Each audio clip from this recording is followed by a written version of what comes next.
Hey everyone, this is Phil and Lula of the Capes and Lunatics podcast. You're listening to Into the Night, The Moon Knight podcast.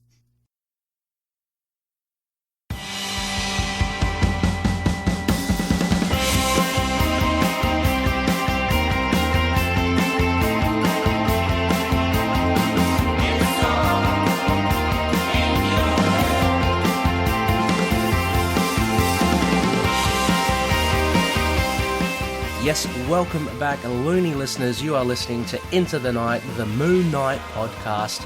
This is episode 208, and we are back, baby. And you are with your High Priest of Khonshu, Ray. Hello, everybody out there. And of course, to start off the week for you, we'll have an idle chat. And I am joined by a returning guest. I'll call Justin, I'll call you a co-host because I love it. Regular returning co-host, yes. Oh, I love that. Yeah, thank you. Or just co-host, yeah, basically. Justin the Owl Osgood. Justin, a big welcome back. Thank you very much. Thank you for having me, and thank you always, loonies, for listening. Justin, from the feedback I get, they very much enjoy what you bring, your dulcet tones. So, I hope so. Yeah. Always excited to have you back on. And loony listeners, this is the Idle Chat, just anything and everything Moon Knight.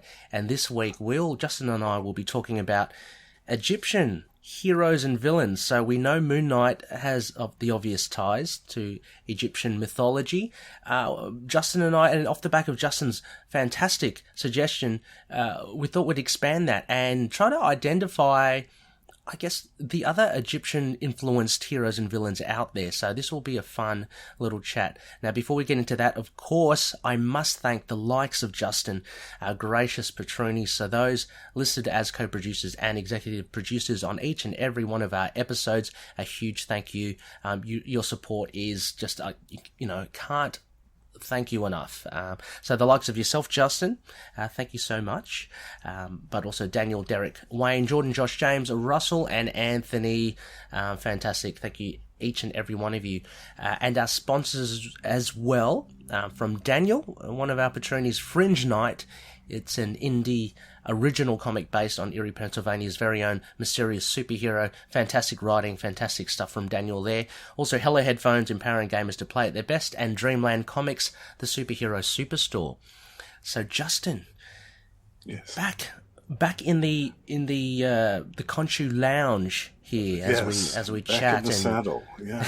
Yes, on the saddle of a camel. Yeah, we're both on top of a camel. Yes. The ship of the desert. Can't get any more stereotypical than that. I don't know if that's terrible or not, but anyway. First off, Justin, how's your week been? Like, how things been? Good. Oh, it's been good. Yeah, we've been doing the house hunting thing, which has been kind of mind racking.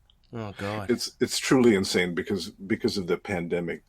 Everyone is moving to this area, so literally houses are going within a day or two of being put on the market. It's pretty wild, but we're confident we'll find something that will Khonshu will favor us with some luck here coming up soon, and we'll. Well, I'm hoping you're leaving some offerings for Khonshu to get him. Yes, definitely. Yeah. To curry favor. Oh yeah, that's part of it. Yeah, that's always part of it. But it must be stressful though, right? I mean, geez. It's a little stressful. We do have an apartment that we've found, which is nice. We do have a place that we're moving to, but it's just we would much rather have a house at this point. Okay, yeah. Yeah, it's just very slim pickings right now, but we just have to be patient. And eventually for sure. Something. Yeah.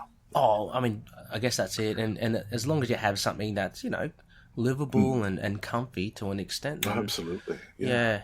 I'm sure it will come.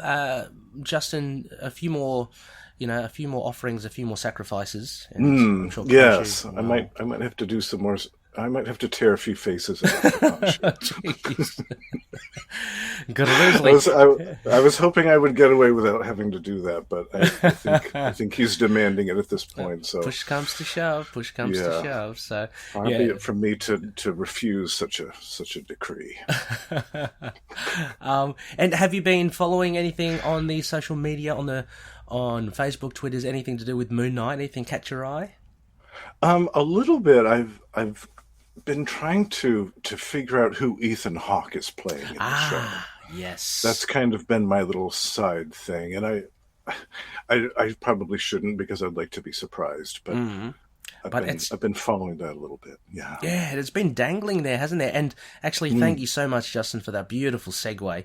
The only bit of white noise that, I can really, I guess, offer of note is that, have you seen this, Justin? There was a video posted up on Twitter from a local in Budapest, and he had Ethan Hawke and Oscar Isaac training. Had you seen that?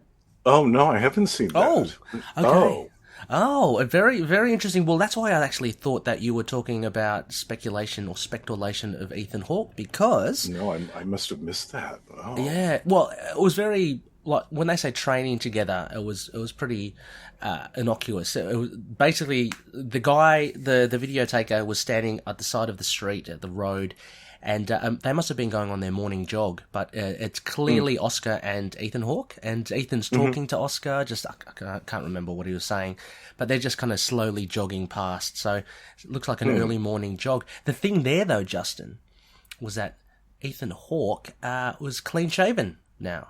So, yeah, he still had a ponytail, so he still had longish hair, but he no longer had that beard, which everyone was speculating had ties with the Sun King. Now, I don't know, Justin, from these measly pickings, what would you make? What do you make of that then? Like, what does that mean? I don't know. I've been praying all along that it's not the Sun King. I'm just, please don't let it be the Sun King at this point. Is that only because, sorry, Justin, is that only because he's quite new, or? New, and I wasn't a fan of the character or that run, personally. I didn't think it was Moon Knight at his best, and I don't think that that's a good way to lead into this, to start out the series, is with a brand new story that is of that caliber. I think that if they should draw from anything, it should be either the Benson, Houston, or Ellis runs for the absolutely, the launch. I was kind of hoping, to be honest with you, as some type of a mercenary character, maybe not Bushman, but somebody that is tied with his mercenary past or something. Okay. And I thought too, what if he's playing Frenchie? I mean, all this time we could be thinking, who's Ethan Hawke playing? And the most obvious thing it could be staring us right in the face. It could be Frenchie. How would you feel about that? Would be a twist, because if he is indeed a villain, having Frenchie go up against Mark. Yeah. I mean, I don't know. Having looked at, many thoughts go screaming through my head with a now clean-shaven Ethan Hawke, and the immediate thing that I go towards is, okay, so he's disheveled first, and now he's kind of clean cut. He could be Black Spectre. I mean, you could say that, because he was down on his luck. Then he kind of turns himself around, becomes a politician of sorts. There could be Jack Russell still. It could be, Ethan Hawke as someone that's only just finding out about his werewolf powers, and that's why he was all hairy, and then now he's kind of a bit clean shaven. It could also have been who was I thinking of? Randall Spector as well. Because if we're to take the leanings from the Mark Spector Moon Knight retconning of Randall, Randall actually follows Mark into that temple when Mark is left for dead. And he's been left for dead as well, and he kind of just misses out on the Khonshu power. So, I mean, that would explain, again, why he may have been a bit disheveled, enters back into society, but then he cleans himself up. I don't know. It's open to anything still, isn't it? Yeah. I thought about Randall, too. I thought that could be it. Because for a while, I thought Randall was a soldier of fortune also. I thought that he followed in the footsteps of Mark that way also. So that, I thought that, too. But I would love it if it was Jack Russell. I mean, I think a Werewolf by Night in a TV series would be fantastic, and what a great way to launch the Moon Knight too. Oh, fantastic! Exactly, and as well, there's all this talk. I mean, again, nothing's confirmed about it being Moon Knight being intrinsically tied to Blade. So again, you'd have that supernatural connection. So certainly possible. I guess we'll just have to really wait and see. But it's fun to see these little things. Look, again, similar to you, Justin, about not being spoiled. I don't want to see too much of it, but at least it gets the tongues wagging within the ITK community. It keeps the interest, absolutely. Yeah. So anyway, Loonies, we are going to go into our idle chat now. And Justin, as mentioned at the top, Egyptian heroes and villains. Now, I thought it would be good to kick off with just establishing the Egyptian characters in and around the Moon Knight corner of the universe. So, of course, listeners, this is obvious. Moon Knight's connection with Egyptian Egyptology comes through Khonshu. Khonshu being like a deity to do with the moon, of course. The other ones of note that I've got here, Justin, that have popped up in the runs, whether they be the old or the newer runs, Anubis. So Anubis is there as well. Set, and in the Lemire run and Smallwood run, we have Amit. Yes. And finally Sobek, which was the god of the crocodiles as well. And lastly, I've got all the way back in Mark Spector Moon Knight, in the Blood Brothers run, we were just talking about with Randall Spector, that had the Punisher. Right, yes. Yeah, there was Nephthys. Nephthys. Now, I don't know whether she was... I don't think she was the actual goddess. She was, just some crazy person. Yeah. But yeah, tied to that. Are there kind anything... of like a female Charles Manson. Yeah, exactly. With wearing almost nothing as well. Like right, yeah.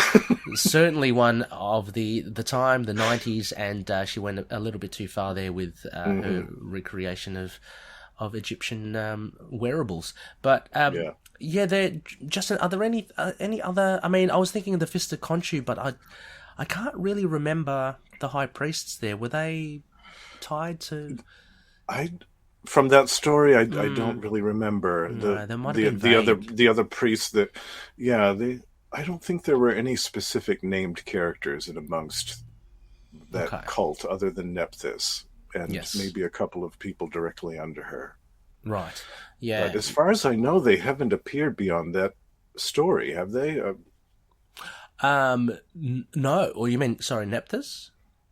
Nephthys and that cult, yeah. And the cult, no. I think they died. From memory, I think she died. I can't remember. But, she certainly was their head. I know that she actually, it was great. I mean, I think it was synergy between Terry Kavanagh and Howard Mackie, who we know are good friends. And Terry Kavanagh, I think, and maybe Howard Mackie did a story back in Marvel Comics Presents, because we know Kavanagh had a long tenure there. He had over 100 comics. And that was that started with Havoc. Havoc, and I believe it was Wolverine. They bumped into someone called Plasma, and she turned up again, thanks to Howard Mackie, in Mark Spector Moon Knight 25. 25 with Ghost Rider, With Ghost Rider, yeah. So her and her... Is it Cults of the Moon? Knights of the Moon? I can't remember what they're called. I think it was the Knights of the Moon. Knights of the Moon, that makes sense. They Had a pretty cool, I think, costume. Like, as minions go, that looked pretty good. Yeah, I remember liking that one too, yeah. It was a good issue. So that continued on, and then the Blood Brothers, Nephthys, she was the actual big bad, so Plasma worked for her. They're both the same goal, basically to take over the world, take over, I don't know, these mad people, don't know what they do. But yeah, I think that's the last we see of them there, Justin. So we did get a bit of a smattering of at least representation of the deities and the gods in the Moon Knight universe. We also get Set. I just want to mention as well, I know, Justin, you and I are big Thor fans. Yes, definitely, The War of the Pantheons, there's that god with Seth, I think it's with that H. Yeah, yes.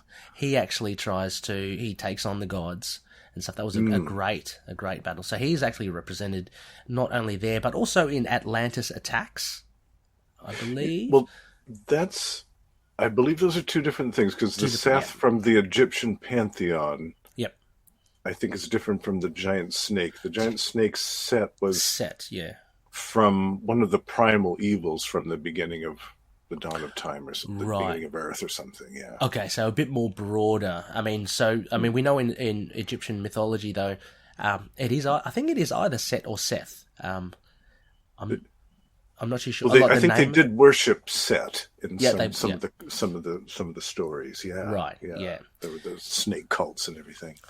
I always thought Seth was like meant to be Set, but he obviously isn't. He's not the god of chaos, right? But he was a pretty powerful dude. Definitely, yeah. And I believe that he was the god of death in the Marvel pantheon. Okay. I think. Okay, so he took over from oh my gosh, I'm blanking here. Who would be the god of the dead? I think Anubis was Anubis. Yes, yeah. I think. Yeah. So okay, so a little bit of. I might be wrong about that, but I seem to remember there was this big thing with Seth and death. Rhyming. And it's going back to that Thor story, with the War of the Pantheons. I just remember a lot to do with death and Seth being directly involved with it. Yeah. Right. Yes. I'm just having a quick look here. I've just pulled out my old edition of the Marvel Handbook. So now I'm pretty sure I saw Set in there. He wouldn't be in the Book of the Dead though, would he? No. Anyway, this is all off the cuff, so I don't want to keep the listeners hanging. Just quickly have a little glance. No. I'm pretty sure I had his profile, but anyway.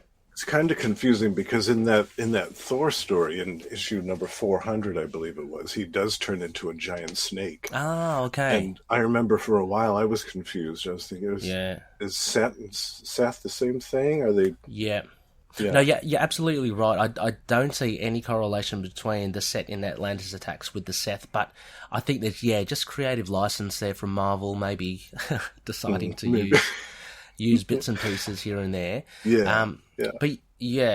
But apart from that, then Justin, I found a little bit of a treasure trove here of Egyptian Marvel characters. Now, of course, this goes beyond just heroes. We're looking at villains, just any characters.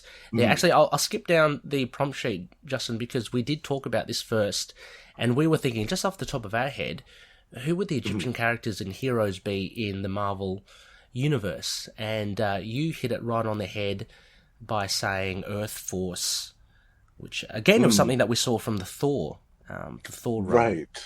Yeah, these were all people that had been touched by death in some form or fashion, and Seth had offered them powers. And they're really good. So there's 1, 2, 3, 4 of them. I say 3 actually. There's 3. There were a trio. Yeah. So we have Skyhawk, and his real persona was Winston Manchester, and he was a businessman in New York, of all things. And he was given the magical powers by Seth, as you mentioned, Justin. He had super strength and the power of flight by using his powerful underarm to ribcage wings. So, a pretty funky design. Did you like Skyhawk? Skyhawk's got a good name as well. I like the name a lot. Yeah, I thought it was a cool character. I thought it was kind of funny that Winston Manchester was a businessman that just kind of collapsed. He was in the hospital, he probably worked himself to death or something. But, but it's so funny to pick that because he would have no hand-to-hand combat or no inclination for I don't know, unless he was a in Fight Club or something. Maybe he had a darker side. Maybe he had a darker side. Yeah. Just on the CV, it was just like businessman. But we know he probably could be a UFC fighter. Maybe that was why he collapsed. He had a bunch of internal injuries. Exactly. Oh, grisly stuff. But yeah, he was pretty cool. He seemed to be, I don't know, would you say, to me, he seemed to be kind of like the leader. I always saw him as like the leader of the 3. Yeah, it seemed like he was the more logical minded of the 3 of them. The more more of the tactician, Maybe that's why he's a businessman, the strategies and stuff. He's got the strategic mind, Yeah. Who else have we got here, Justin?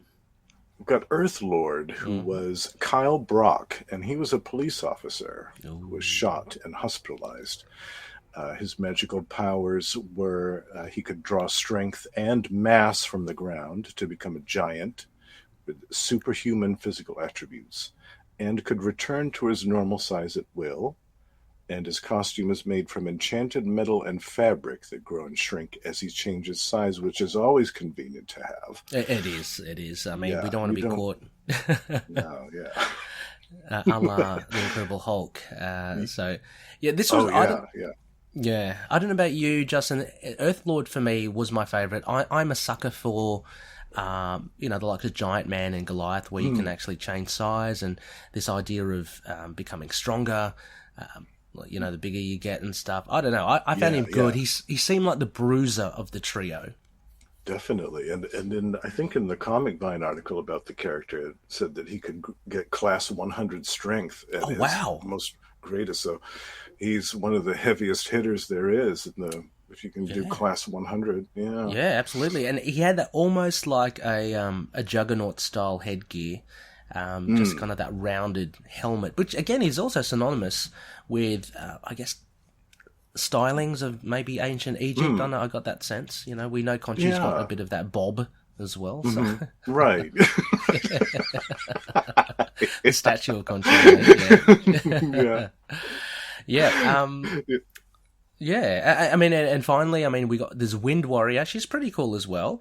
And again, I think she was my favorite. I liked her powers. Yeah. I liked the whole wind thing. I thought that was unique and interesting. Yeah. Well, quite powerful, isn't it, as well? Yeah. And again, very interesting backgrounds here. So her name was Pamela Shaw, and she was a housewife. And she attempted suicide after her baby had died, and so she was hospitalized for that. So a bit of a grim, dark past there. Yeah. Incidentally, as well, I'll finish this now. Pamela Shaw's powers magically endowed again, and she had the ability to transform her body to become winds and whirlwinds, with power ranging up to tornado speed. She also had the ability to glide on the winds. So again, quite powerful. Arguably, probably the most powerful of the group. Possibly, yeah. I don't know. Yeah, I would say Earthlord might be the most powerful, but. Yeah, with the class 100, yeah. Put her on a second tier there, because, I liked her. I thought she was interesting, and her costume was cool too, with the white and the gold motif. Yeah. Yeah, it's a shame that we don't see more of them. Look, anything that happened with modern day riders, they could pluck them back. But Earth Force, I think, was really cool, and the idea apart from getting their stuff from Seth and having those kind of the look of Egyptian ties, kind of quite bare look of Egyptian ties. They weren't really Egyptian. You know what I mean? They weren't. They were because all white people in New York. Yeah, in New York, yeah. Exactly. So they very much acted like that as well. Incidentally, Justin, I just wanted to say, because we're talking about Pamela Shaw and her attempted suicide, I've been reading again Lost in Time Space, the West Coast Avengers, because I know you're a big fan as well. And it still just floors me how openly Hank Pym is like going, right, now I've just got to kill myself. Yes, that was some heavy stuff. That was very heavy stuff from Englehart. I'm thinking, geez. And there was these silent panels of him just thinking about it and then slowly putting the gun to his head. I'm going, oh my God, will this get past the censors today? It's actually, you got a point there. Yeah, that's pretty heavy. Well, we saw what happened with the backlash against when Kraven the Hunter in the Kraven's Last Hunt storyline, when that happened. I remember that was a huge controversy. What was the backlash about? I remember reading a bunch of letters after Kraven the Hunter committed suicide. Just all of these outraged parents about. True. Far out. Yeah, just how they would never allow their kids to read Spider-Man. Suicide dinners. Yeah, I remember reading a lot of that crap, and you didn't even read the rest of the story. You're just looking at that one panel, exactly, judging it on those merits. But that scene with Hank Pym was so powerful. And oh gosh, yeah. I mean, thank God, Firebird was there Bonita. But I there was. wonder whatever happened to her. Jeez, I know. yeah. Yeah, She saved Hank Pym's life. She did. She faded into obscurity. and also as well, she was responsible for transforming Hank into, because there was rereading it again now. You can see this build up of because he had tried to be so many superhero identities, and she's the one saying, "Look, you don't have to be like all the other superheroes. You can be." And I remember Hank saying, "What, you want me to be Super Lab Man or something, something like that?" And and I think he ends up being, I think, one of the most interesting iterations of himself. Just that plainclothes Hank Pym, with the tech and the inventions. Yeah, with the big red jumpsuit that he had a million pockets. Yeah, that was definitely, I think, the best version of Hank Pym that we've seen in the last 30 some odd years. Yeah, I mean, a very interesting character. I mean, the way he was pushed and pulled he went through quite a journey in that story. He did. Yeah, absolutely. Yeah. Great stuff. Anyway, moving just back to the Egyptian characters. Sorry about that. That's fine. Yeah, no, that was I hadn't thought about that story in a while. It just hit me because I was just reading it last night. That's all. So Egyptian Marvel characters as well. So there's actually a huge list here, and this is thanks to Comic Vine. So we'll just go through this quickly, Justin, I guess. How about we do every 5 each, yeah? Just to sure, yeah, definitely. So, do you want to kick off? Yeah, sure. Yep. So the first one we have is Apocalypse. Absolutely, of course. The great X-Men nemesis. Mm-hmm. Do you think of him? He's probably the first one I think of whenever I think of Egyptian characters. Is that the same for you? Yeah, I think so too. For Marvel, definitely. Yep. Yeah. So so I mean, little explanation there. We know Apocalypse. He's just a big dude. And it was amusing too to look at the Marvel wiki at all the Egyptian characters, and there are all of these parallel universe versions of Apocalypse. So there was a list of 50, I think. Wow, jeez. But the 616 version though, I think is just interesting enough. It's a very, again, massively powerful, one of the first mutants, if not the first one. I think he is the first. Yeah. And such a great villain. I think he's my favorite X-Men villain. Him and Sinister are right up there. Yeah, Sinister. I like the aesthetic of Sinister, but I never really sold on a lot of his stories. I'd say definitely Apocalypse is up there. But I don't know. It's Cameron Hodge as well. I remember loving Extinction Agenda. So. Oh yeah, he's a great villain too. He's scary. Yeah. Definitely. Yeah. And then after Apocalypse, we have Storm, another, of course, ex-legend who was born in Cairo. She was born in Cairo, wasn't she? Yeah, I think a lot of people gloss over that, and I, looking at putting this list together from Comic Vine, I was like, huh? Oh yeah, she is. So yeah, she's a big one actually. She's probably the most well known, I guess. Then out of this list, I think so. Yeah, the most popular. Yeah. I only remembered that she was Egyptian from that fantastic X-Men issue where Charles Xavier meets the Shadow King for the first time. And there's a very brief scene where there's this little pickpocket that tries to pick his pocket. This is back when he could walk. And it was a very young Storm that tried to pick his pocket. I remembered that. Yes. Yeah, because you could still tell it was Storm. Yeah. Yeah, that was a bit earlier on, wasn't it? Because it's similar. I've read Storm a lot before this issue, but the issue I was talking about was I'm referring to now is the first appearance of Gambit. You know how they go through? Yes. Yeah, they go through the Siege Perilous. Yeah. Yes. Yeah. And really and she ends up becoming a street urchin again, and so she's in and around Cairo, pickpocketing exactly as you're saying, and she bumps into Gambit, and the rest is history. But I love that story too. That was a good one. Yeah. And then we have, of course, the Shadow King, who is, I think, a fantastic villain. He is actually. I find him actually quite menacing as well. I think he's quite scary, just because he's got that kind of untouchable nature. It seems to be in the heads and stuff. It's very, and you get the feeling that you can never really vanquish him. You know, Yes. a lot of people have tried, but he always seems to kind of like a shadow stick around, you know, Yep. in dark corners and strike when nobody expects it. Exactly. Yeah. Yeah. Very Great villain. what do you call it? It's yeah, he's not like kind of just like right in your face. It's very deceiving, and yeah, it's so that was what makes him the most dangerous, I think. Yeah, definitely. And a villain with that much telepathic power too, Yeah. that could rival Charles Xavier, is always very scary. Yeah. After him, we have another great villain, the Living Monolith. Now I've heard of him a lot. I'm not familiar with him, Justin. Have you come across him in stories? Yes, actually, he was in I think it was a 2-issue Marvel team up. And the first issue was Spider-Man and Havoc teaming up. Okay. And they were basically fighting a cult that the Living Monolith had kind of raised around himself. And then at the conclusion of that issue, he had become this massive colossus, this huge giant. Oh, wow. And in the next issue, Thor was brought in to deal with him. Oh, nice. So that Yes. was a really good one. If you ever get the chance to read that Marvel Okay. team up, it's a great little 2-part story. I'll check it out in That's in Marvel Unlimited, hopefully. Yeah, that's a good Claremont and Byrne classic. Cool.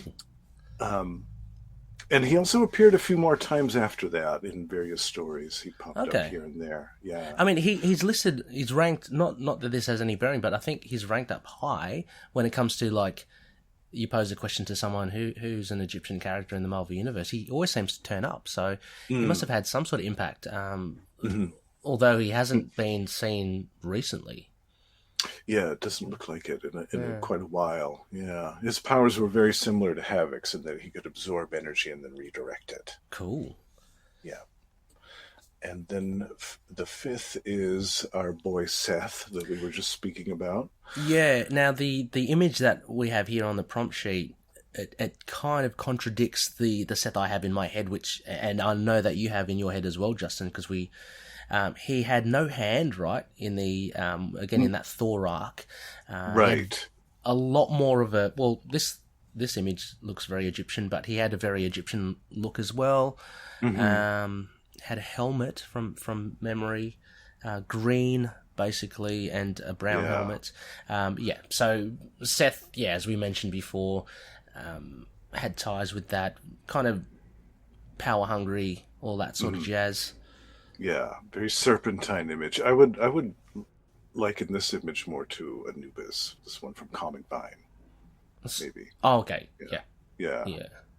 But the other Seth had more of a serpentine motif. Yes. Yeah, very much. Yeah, which I kind of, because Set is the god of chaos, right? Yeah, he's in Greek mythology.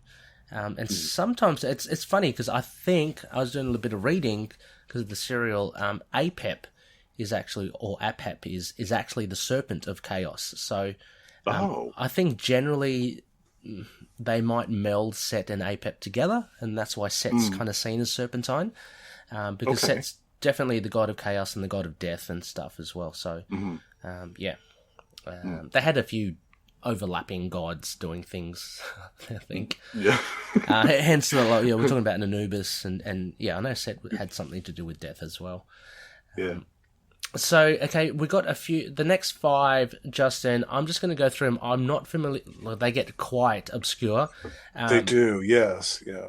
So the next one, Ozymandias, which I know more from Watchmen.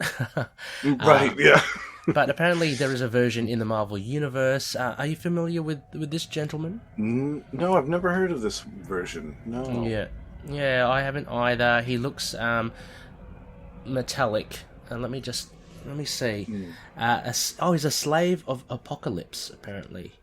And he serves mostly as a scribe. So I'm not going to go into, I can put all these in the show notes. It's there's a whole history to a lot of these characters.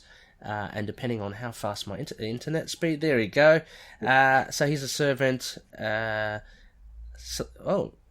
He's immortal. There you go. Possesses a granite body, precog as well, and he can animate stone. So interesting. Well done, Aussie Man Dice. The next sounds pretty good. I mean, geez, bring you back. The next one is Sphinx. He looks very different. Yeah, the Sphinx is a great villain, actually. Yeah, you know. Yeah, I know the Sphinx from the original Nova. Beautiful. From the 70s. That he was the first Nova's big nemesis. Okay. And his deal was he was the sorcerer, I think, for Ramesses Right. the second during all of that, and he became immortal, and of course had great aspirations for world domination and stuff. My favorite Sphinx story was actually in the New Warriors. The Mark Bagley Nicieza? Yeah, yeah. In the very okay. first run, there was a fantastic 3-part story, I think it was, in which the Sphinx returned, although it was a female version. And basically, it was kind of like a Days of Future Past amalgamation, where everything was rewritten to make it like ancient Egypt. And all of the heroes, like Captain America, Thor, Iron Man, they all were Egyptian. All of their armor and weapons and costumes had Egyptian motifs, and it was a great story. It was awesome. A fantastic story. Yeah, I'd recommend that to anybody. Right. Well, it seems like, again, I'm looking at Comic Vine. The Sphinx appears in 98 issues, so quite a lot of them, created by Marv Wolfman and Sal Buscema. And he seems like a big hitter. So he actually also appeared in The War of the Kings as well, which I have not read. But again, I guess the ties with the cosmic there.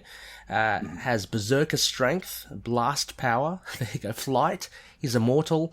He's also intelligent, apparently, invulnerable, and magic. He's got magic, reality manipulation. Oh my gosh, he's got it all. Time manipulation. What can't this guy do? So, yeah, Sphinx is pretty big, a big hitter. I'm going to have to check those out, Justin, because that's very interesting. I'd definitely recommend the New Warriors issues, and if you get a chance to check out any of that or that early Nova stuff, that's very good stuff too. Yeah, I should crack open my old New Warrior, because I did collect most of them, so I can't remember the Sphinx in it, but it's been such a long time, so it could well be. I'll have to check the collection. Otherwise, Marvel Unlimited, here I come. There you go. Now, the next one, I like this aesthetic. It's got Thanos in here and all the cosmic beings. Actually, I can even see Doctor Doom on the elbow there. And what I'm talking about, listeners, is Akhenaten.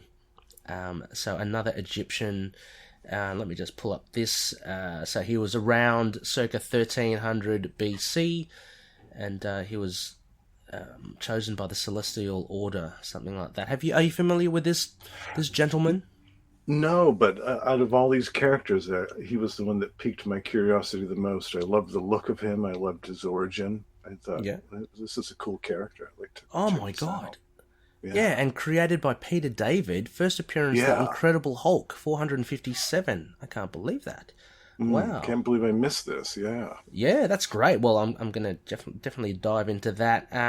Let me see. Powers, quick powers, dimensional manipulation. I mean, gosh, geez, Justin, all these Egyptian characters are massively powered. Immortal again, invulnerable, matter absorption, omnilingual. Well, that's a massive power, isn't it? That's the most powerful of all. Can communicate with everyone. Size manipulation. That's a weird one to put in there. And probability manipulation. My gosh. So, Akhenaten. What a beast. And now we get something a bit more mummy-like. Oh, sorry, I've given it away. A little more Egyptian-like. It's the Living Mummy. Now, of course. The Living Mummy, getting back into the old horror theme. Yeah, and interestingly enough, this Living Mummy was in the 11th century BC, Nakantu, and he was an African chieftain named Tchombi. So he's changed his name. Anyway, he becomes a mummy. There you go. It appears at 143 issues. Far out. So quite Supernatural Thrillers #5 was the first appearance. So yeah, exactly to say, Justin, I guess with the horror element to Marvel, when they kind of started kicking off the ground, Yeah. the likes of the Mummy, of course, would be quite popular.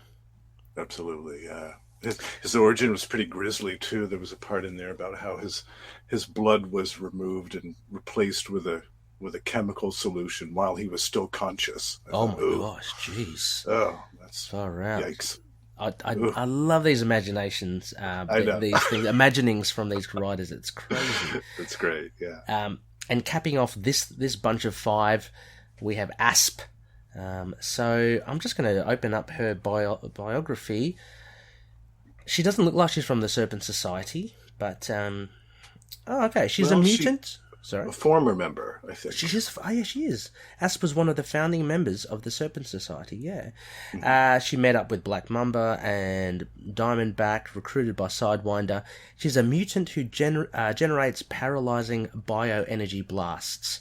So there you go, and she's got a good hefty 144 issues appearances. So, Asp, I remember the name. Looking at the image of her, I can't remember like her costume in that. But yeah, and she turned up in. It says here Major Story Arcs in Alpha Flight, Cable and Deadpool, and even Civil War, Dark Reign, Siege. Oh, and even Avengers versus X-Men. So she's been around quite recently too. Yeah, she's been around a lot, and I remember too. For a while, she kind of went on the good side of good for a while. It was her and Black Mamba, and there was another character called Impala, I think maybe, and the 3 of them kind of had their own group going that foiled some criminal schemes of some sort. It was a backup in Captain America for a while, I think. Okay. Yeah. Yeah, nice. So she I think she turned over a new leaf. I'm not sure if she's villainous anymore. She may be in the more recent stuff, but I remember she turned over a new leaf for a while. What are your thoughts on villains becoming good? Do you like that aspect, or? I do when it makes sense. When it makes sense to the character, I think it's great. But, when it's done just for the sake of it, just because we need it for whatever reason that doesn't fit the story, I don't like that. Yeah. Okay, I'm going to throw to you, what do you think then of the Juggernaut? Becoming good? Yeah. Not really a fan of that. Yeah, me too. Yeah, I kind of like him bad.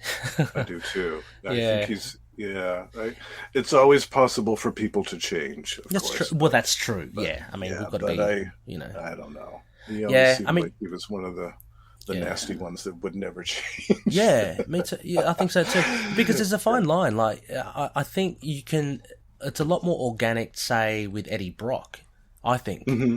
You know, he always had that code, that really warped code of honor and stuff, and he understandably was very pissed off at Peter Parker and Spider-Man, so you can understand that. But him kind of turning a leaf, I can kind of see. But yeah, Juggernaut, look, I haven't read how he turns and becomes good, but he's so good as a villain. Anyway, that's we're in agreement about that. he should stay a villain. Yeah, absolutely. How about the? There's so many here, Justin. Oh yeah. How about? Do you want to? Let's see. Let me see. What's the last one? So listeners, there is up to 34 characters apparently. How about Justin? Free reign. Do you want to grab like just 5 random ones that we have? Sure. The ones that I looked at that looked the most interesting were Scimitar. Okay. Who I had never heard of before. No. Let me just... what number... Oh, yeah, Scimitar. Yeah, he looks pretty cool. Yeah. He's a master of bladed weapons. Oh. And he's appeared in, looks like, about 23 issues. Okay, he was a foe of Iron Fist. Ooh. Oh, hang on. Scimitar. Because he doesn't look like this, but he's starting to... Oh, maybe not. When was his first appearance? Iron Fist number 5. He was a Claremont and Byrne creation. Yes, I have read that. Scimitar. Yep. He did ring a bell. I didn't know he was Egyptian. He doesn't look like that that front, that profile picture, because he had a normal scimitar. He was interesting. Yeah, he was good. It looks like he's had a few appearances since then and some other stuff. Yeah. And he's generally a highly skilled swordsman. He along the way he's got 2 energy swords, similar to the Black Knight in the 90s, I guess, with his lightsaber. And he's he's just formidable hand-to-hand combat. And another one, any other ones there, Justin, that piques your interest? There was another one. I liked the Jamil and there was that pair, Karima and Jamil. Okay, I see Jamil. Yeah, Karima. I had never heard of these characters. They were also X-Men characters. Okay, yeah, which kind of makes sense because the X-Men are more globetrotting, right? Yeah. But Karima's a young mutant discovered and trained by a master thief in Cairo. Okay. And she basically had the power to make illusions and things into reality. She could create psychic constructs and make them solid, yeah. So there was a psychic construct named Jamil that was her companion. Yeah. And it looked like, they had a few stories with the X-Men. Oh, nice. Yeah, the late 90s, early 2000s. But it sounded interesting. Okay. And then you had also, did you say Karima? Number 23 on this list? Yeah. Yeah, that was Karima. Yeah, she was the illusion caster. Oh, she was, sorry. Jamil was the construct, was she? The construct. Yeah, okay. Right. What? Nice. Yeah. Right. I'm just having a look here as well. I would pick Scarlet Scarab. He looks pretty cool. Looks like a Captain that was America. A cool character. Yeah. I'm just looking from the picture we've seen there, but I'm pulling up the info now. Seems to be a Captain America villain of some description. Original was Abdul Fowl and is an archaeologist. Only 15 issues, so very modest appearances. First appearance in The Invaders. That's nice. 23. And doesn't seem to have too much on the bio. I'm kind of flicking through like, there's only 2 paragraphs. He died, unfortunately. So he found an artifact in the form of a scarlet scarab called the Ruby Scarab. He had gave him mystical energy, great power. That's basically all it said. But his aesthetic looks pretty cool. Yeah, and I like this too. He used it to fight for Egypt against the Germans in World War II. Yeah. Which is, again, a noble cause. Fight for country, that sort of thing. I'm going to drop in there, Justin, just because of the name. You and I know it. Number 30 for Shag. I have no idea what Shag is or means. But alien robot. How cool is that? God, I laughed so hard at that. Yeah, Shag, yeah. Shag was a robotic being whose internal mechanisms were contained in the body of the Great Sphinx. Wow, there you go. And Shag could manipulate energies which could reconfigure matter and repair any physical damage. Shag is possibly Ramatut time-traveling vehicle. Is the vehicle the Ramatut time-traveling vehicle in Fantastic Four and Doctor Strange issues? So just like a robot, i.e. a transformer, it seems. Only masquerading 3 as issues. the Sphinx. Yeah, only the 3 issues, but, what a name. Again, Justin, incidentally, reading the Lost in Time space, I had to laugh again, juvenile humour. Remember when, what was his name? He was a big bad that actually stole Doctor Doom's time machine, and he had Sunstroke, but he created those other 3 villains, and one of them was called Butt. Yeah, remember? She's like the granite woman. Yeah. Yes, I do. Yeah. So why would you call her Butt? Anyway. I haven't thought about that in a while. Yeah. That was a good one. Yeah. That was a great one, Butt. yeah. Yeah. And there was like a salamander, and then there was a cactus guy. But Dominus. That was that Dominus. Villain, right? Well Dominus. done. Awesome. Yeah, thank you. Yes. Yeah. And there were millions of them. Like he made millions of those cactus things, and millions of butts, and millions of salamanders. And, yeah. Nah, that was cool. Dominus had ties with. They said, your costume reminds me of such and such. He goes, he was the predecessor I'm the new one, but yeah. Anyway, it was Lucifer or something. Yeah. Yeah, that's Justin, far out. You do know you shizzle. I think it was Lucifer. You're right. Jeez. Yeah. So, any other ones here, Justin? Because I want to actually just give a little time for the DC ones, because I do know that you do have, some interests in them. So, these are, so there are minor characters here. Any last ones here from this? Not really. Yeah, just Shag was a good one to end that list on. Yeah, absolutely. I just want to. There's another one as well. If we're going to be, if we're going to go down that rabbit hole, Nefri. Just last one, Nefri, number 15. Her costume a little to be desired there. She's got a scarab right on the, on the wahoo. So yeah, that's quite strategically placed. Yeah. Exactly. Yeah, it's like a stray breeze will send all that to the wind. It looks so flimsy, everything else. Like, almost transparent, like semi-transparent, yeah.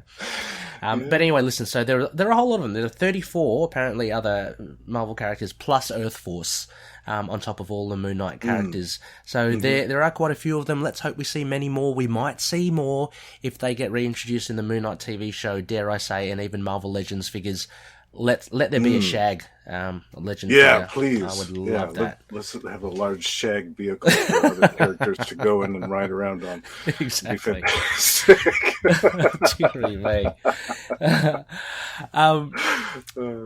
So, Justin, I guess there are many actually well-known Egyptian characters, apart from, Shag and all that. In DC, so if we go beyond Marvel, I know there's one that you love.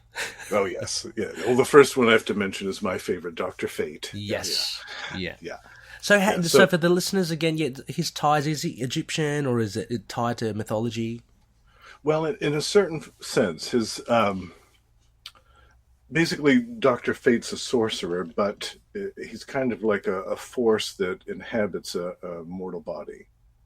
Right. In essence, there's an intelligence called Nabu, which is one of the Lords of Order, and he was I think he was exiled to Earth, or he was imprisoned on Earth or something, in a pyramid. And Kent Nelson's father was an archaeologist and kind of accidentally untombed Nabu and was killed by some tomb gas. So Nabu raised Kent and basically turned him into Dr. Fate. So Nabu, I think there's some history for him as well, in that he was the wizard for Ramesses II instead of where the Sphinx was the one for Marvel. I think Nabu was the one for DC. Right. So he has that tie as well to the ancient Egypt lore. That was in an issue of the Spectre, I think, where they talked about that. Okay. I'd certainly want to know more about Dr. Fate. I mean, you've really sold me on him. Thank you. Yeah. Well, Moon Knight's my favorite Marvel hero, and Dr. Fate's my favorite DC. And the fact that they're both Egyptian kind of influenced, I want to say that it's coincidence, but it might not have been, because I was pretty heavy into ancient Egypt stuff when I was a kid. Oh, okay. Right. Yeah. So that might have had maybe even a subconscious influence on you to pick those characters. Right. Possibly, yeah. But yeah, I love Dr. Fate. The thing that sold me first was the costume. I just loved the image. And then when I found out he has such a neat back history and such a neat power set, was kind of what sold me on him beyond that. Well, friend of the show, Russell, as well, was saying, I think I was chatting with him, and he was saying he could really give Dr. Fate, not Russell, could give Superman a run for his money. This is true, and I'd agree with Russell on that. Just because of Superman's vulnerability to magic, I think that Dr. Fate could exploit that if he wanted to. But have they ever tussled? I want to say there was a 70s story in which Dr. Fate bound him with some magic, like maybe imprisoned him for some reason. I can't remember exactly why or when, but I seem to have that visual in my head that he he bound him with some magic. Interesting. I'd love to. Maybe I should suggest that for the other podcast I do, The Last Sons of Krypton. A little subtle plug there. Superman podcast. Maybe a team up, or at least maybe a confrontation with Dr. Fate. Yeah, that would be really interesting. Yeah, good excuse to bring it up on the show. Mm-hmm. Cool. So Dr. Fate, a big hitter in the DC universe. Just have a couple of others here. Justin, of course, Hawkman, and that includes, I guess, Hawkgirl and all that. Everyone from... Do you know the name of the planet that they're from? Are they from a planet? Thanagar. Yeah, Thanagar. Okay. Yeah. Right. And they're just basically what? Are they just basically durable and strong? They there's fly, there's lots of different origins about the Hawks. Okay. But as far as I know, they have a... it's called nth metal, I think, and it basically is an anti-gravity metal that allows them to fly. But they also have weapons made from it, I think, special weapons and things. So it's not the wings at all? The wings don't make them fly? No, I think it's just that metal stuff, yeah. Oh, wow, that probably sounds a really bad question. Sorry? If my memory's serving me right, I could be wrong. But so why do they have the wings? Is that... just for aesthetics, I think. Really? Oh, wow. Okay. I can't remember why Thanagar was all into that hawk imagery. I think it might have had something to do with one of their deities going back away. Okay. But, yeah. I must admit as well, and another shout out to a fellow loony, Rick Ball, the Rick Ball special. I think he's piqued my interest a little bit in Hawkman, obviously just because of the ties with Egypt. But and that's actually sounding even more interesting that this nth metal is the thing, and interesting to see. A really interesting character, And when they brought him back in the early 2000s, he had his own series for a while, which was fantastic, and I'd recommend that one. It's very good. See, I always associate him with the classic cartoon, right? And so for me, he's like a staple, isn't he, for the JLA and stuff? But Yeah, he started out in the Justice Society, but he definitely has made his imprint on pretty much everywhere. Yeah. But he doesn't sound, from the sounds of it, he doesn't sound that as popular in the fact that he hasn't got a regular ongoing series. Like you've only, maybe he's similar to Moon Knight. You could argue, or the likes of Moon Knight. I could see some parallels between those two, actually. Yeah, definitely. Yeah, right.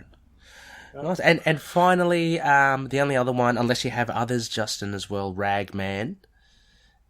Ragman, I can't remember what his ties to Egypt were, actually. I thought it might have been the cloak. Yeah, I could be wrong. I know that he's very similar to Moon. We covered this, I think, in the previous episode with Russell. Yeah, you and Russell spoke about him. I'm not sure whether that was just because the leanings, because he was Jewish as well. I just assumed as well he was Egyptian. I could be totally wrong. Maybe I am. Most likely am. Let me just have a look here. You're right. He might not actually have a tie-in. I just chucked that in there. I thought,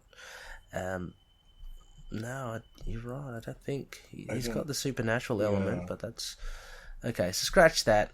Sorry, I thought Ragman was. Oh, that's okay. No, maybe DC writers can reboot it and make him a. That's right. Yeah, maybe the cloak was like one of the shawl of the Turin shroud or something.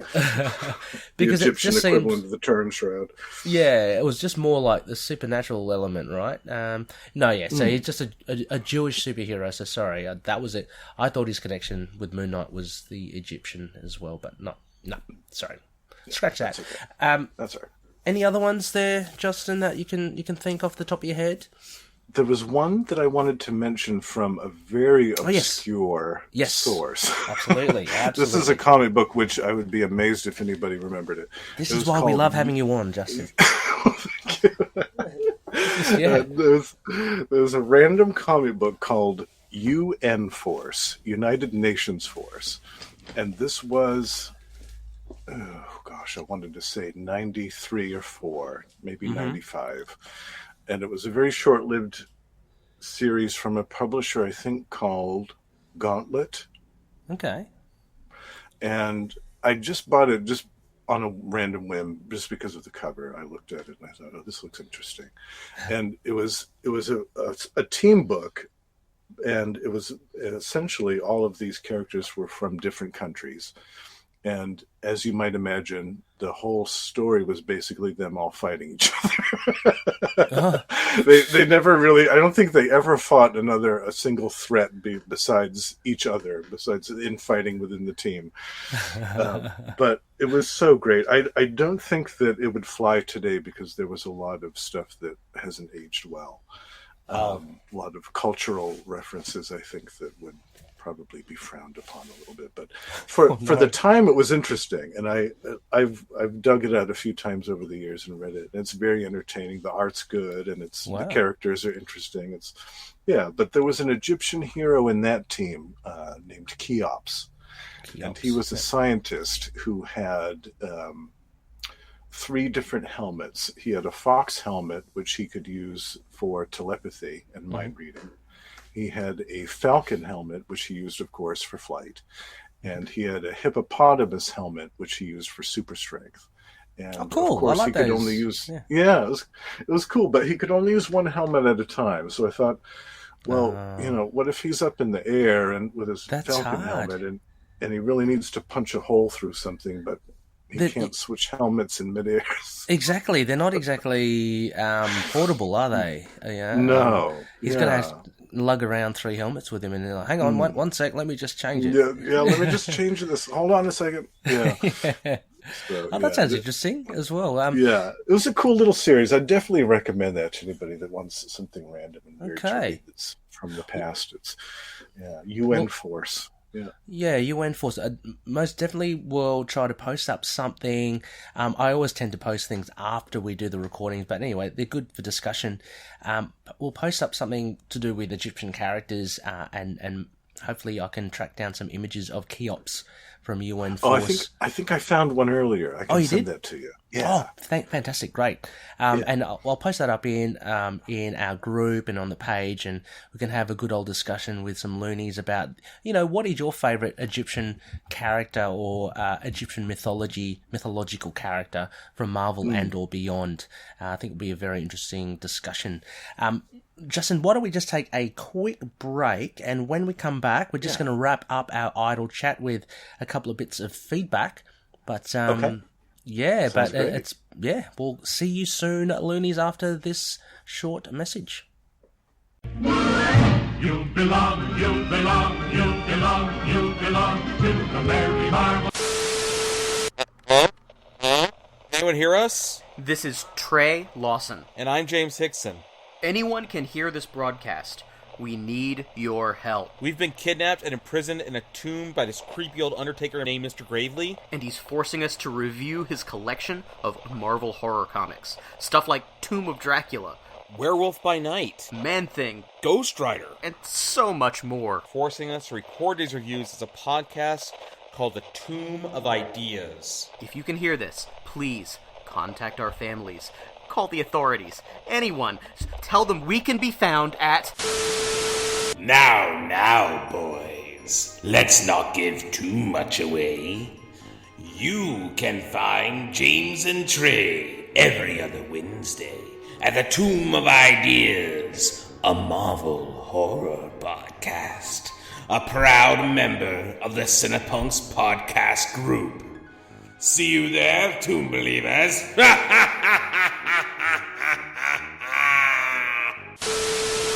The Merry Marvel Society.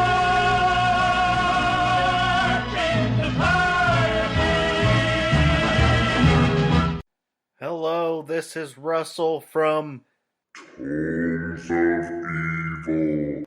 and you're listening to Into the Night, the Moon Knight podcast.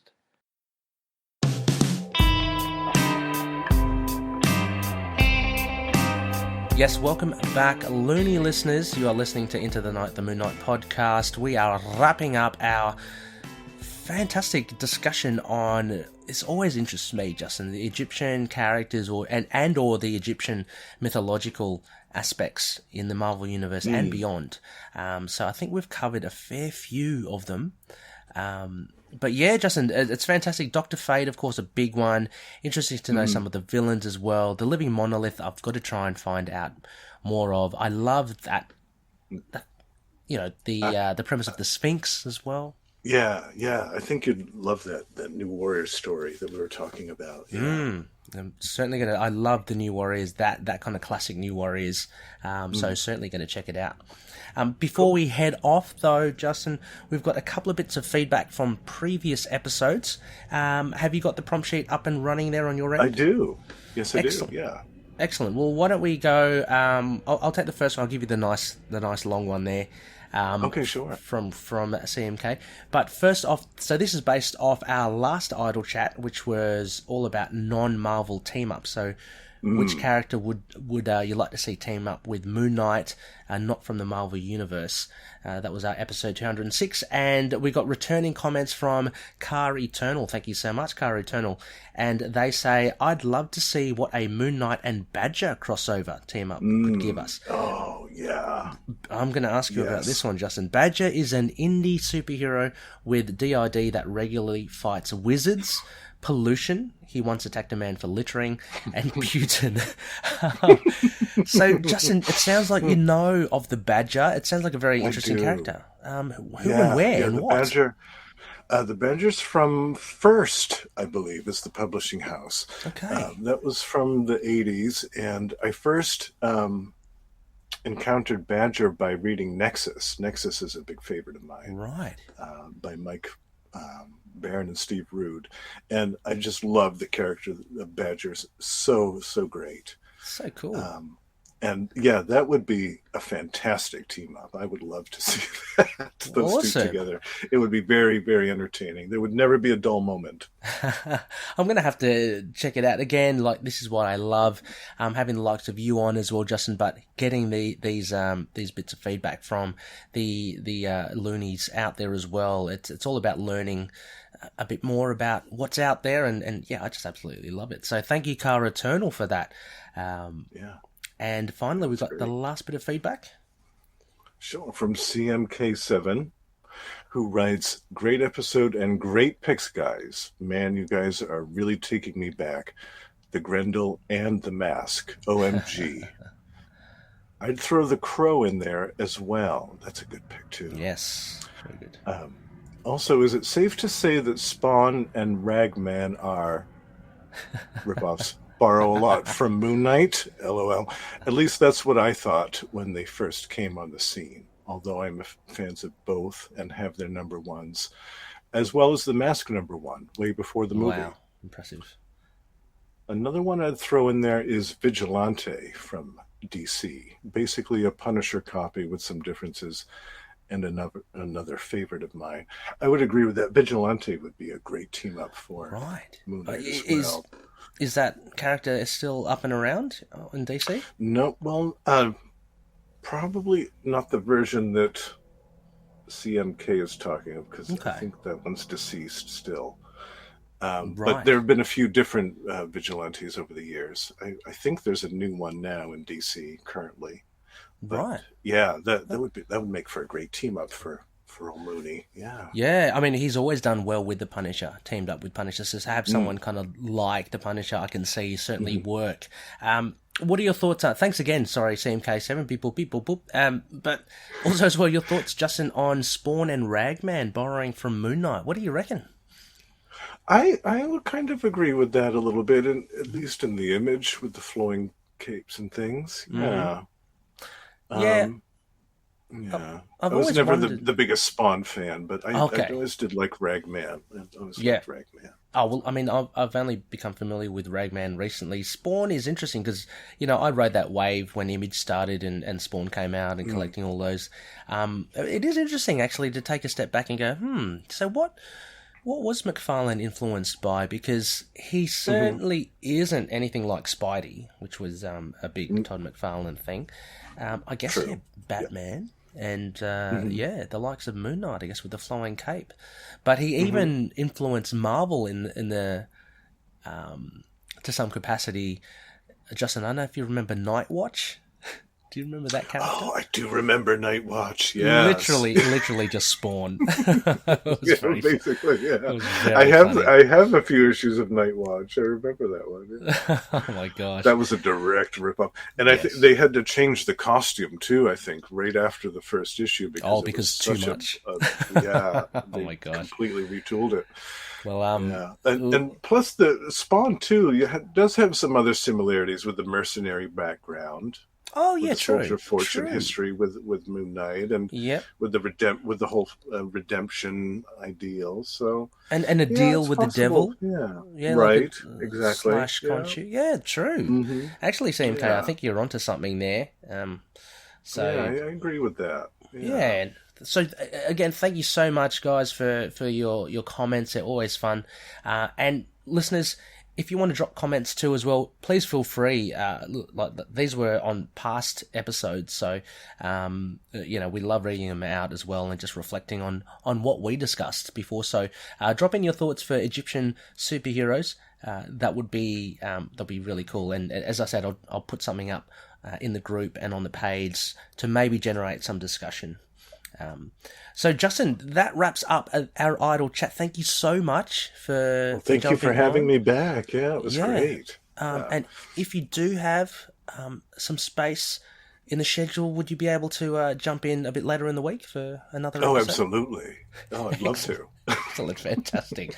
That's so cool. So Justin and I, we will reconvene a few days from now, of course, as is always the way, and we'll be looking at next phase. It is a first quarter.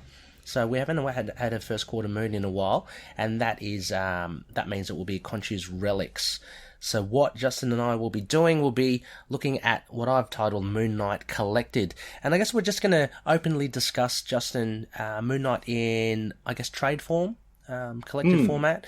Maybe things we want to see as well. And some speculation for the future. Yeah, exactly. Some speculation for the future. And for those that are chasing things, we might give a rundown of what is currently out there. Not necessarily available, but if you do your hunting, you might find that white whale of yours. Alrighty, loonies, we'll catch you a bit later in the week. Have a good one. Take care.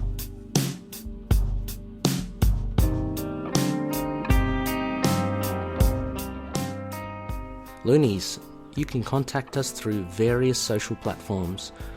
You can drop us a line on email at itkmoonnight@gmail.com. We have a Facebook page, facebook.com/itkmoonnight, and a Facebook group, facebook.com/groups/itkmoonnight. We are on Twitter. Our handle is at itkmoonnight, and we're on Instagram, Tumblr, YouTube. Just search for Into the Night, a Moon Knight podcast. We're also on Discord. Just search for the server Into the Night with a K.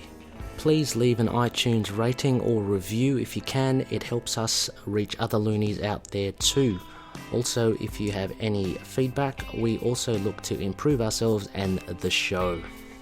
Finally, we're on all good podcast catchers: Apple Podcast, Google Play, Stitcher, Spotify, iHeartRadio, also on Podcoin. Please check us out and share episodes with your friends. Moon Knight and affiliated characters, stories and events are properties of Marvel Characters Incorporated. Materials used and discussed within the podcast are intended for critique and review purposes only under the fair dealing concept of the current Copyright Act. The views, information or opinions expressed during the podcast are solely those of the individuals involved and do not necessarily represent those of the copyright owners.